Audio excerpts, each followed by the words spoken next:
Hi guys, for today's video, gagawa naman tayo ngayon ng pampalamig ng ulo. Kasi sobrang init na talaga ngayon dito sa Pilipinas. Sobra talaga, promise. So ito na, gagawa tayo ng halo-halo. At ito na guys, gumawa ko ng isa sa pinaka nagpapasarap sa halo-halo. Syempre yung ube or yung purple yam.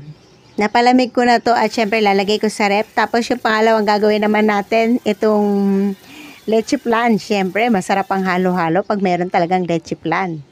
For the leche flan recipe, meron po ako niyan sa channel ko. Search nyo na lang po kung interesado kayo. So anyway, ito na yung aking leche flan. Tatlo lang yung ginawa ko. So sakto lang.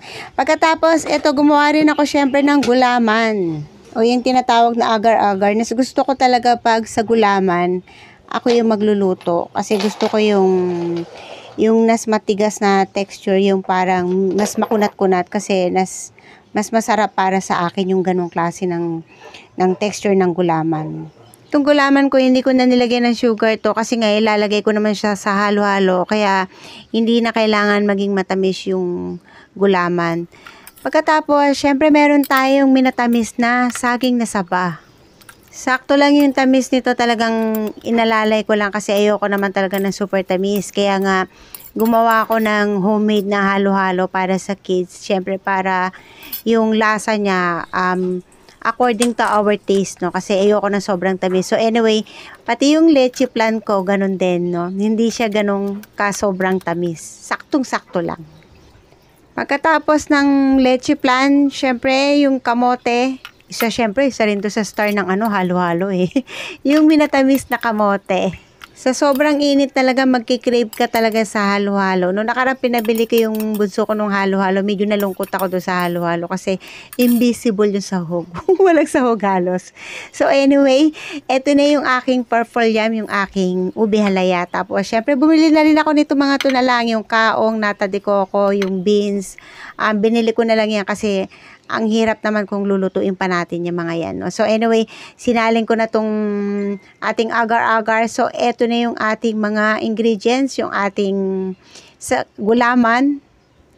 Pagkatapos, eto na yung ating matamis na saging. And then, yung matamis na kamote. Tapos, yung purple yam o yung ube halaya. Tapos, leche flan. Tapos, meron tayong milk condensed at saka evaporated milk, nata de coco, sweet beans, and kaong.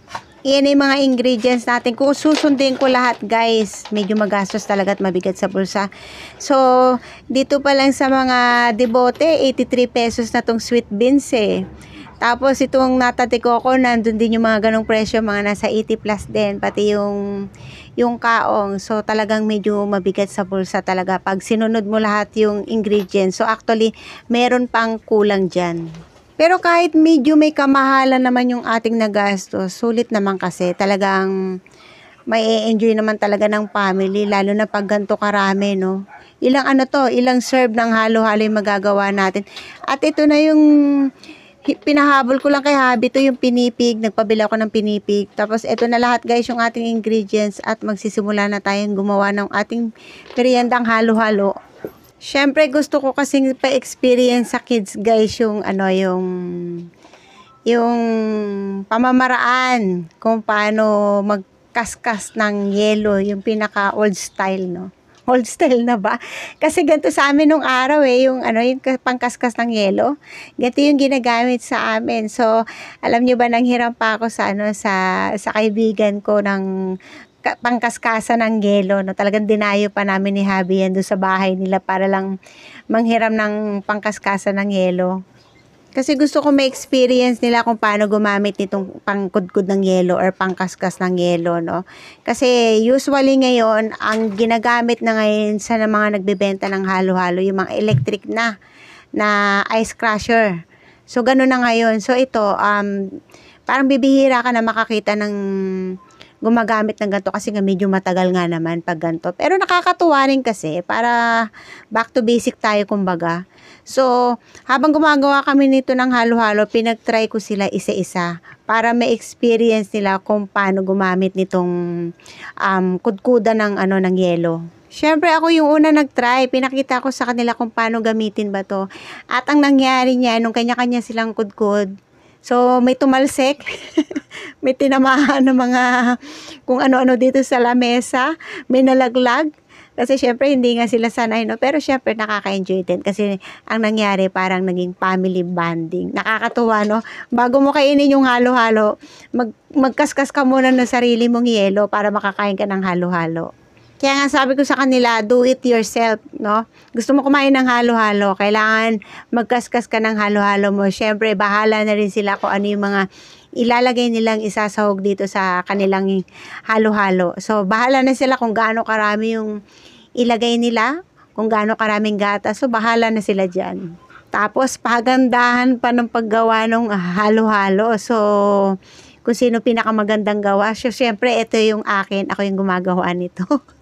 Ginawa ko talaga to. So kasi unang-una nga ako para makita naman nila yung itsura. Kasi merong ibang halo-halo na sa ilalim yung sahog usually. Ilalim yung sahog, then sa ibabaw yung yelo. Pero kasi mas maganda yung ganito para nakikita mo yung sahog pa lang, no? So itsura pa lang, masarap na. Akala ko nga nailagay ko na lahat yung yung sahog ng halo-halo. Hindi pala ako nakapaglagay ng sago dito sa halo-halo ko. So, syempre, yung pinaka-final na nilagay ko dyan, yung pinipig. Masarap talaga pag maraming pinipig. At pagkatapos, lalagyan natin ng condensed milk. At syempre, lalagyan natin ng maraming evaporated milk para talaga namang masarap na masarap. Ang isa sa nagpapasarap talaga sa halo-halo, yung maraming gatas, yung hindi tinipid yung gatas, yung alam mo yung napakalinamnam ng halo-halo, no? Lalo na syempre kung talagang napakarami ng sahog, yung kompleto talaga yung sahog, talaga namang napakasarap naman talaga. Tamang-tama talaga sa sobrang init ng panahon at kung talagang mainit din ang ulo mo, itong magpapalamig sa'yo, no? So anyway guys, thank you for watching at isang paalala po talaga ngayon dahil sobrang init po talaga ngayon dito sa atin. So hanggat maaari, hanggat maiiwasan po, iwasan nating magbabad sa init ng panahon, no? Silong-silong po tayo hanggat maaari.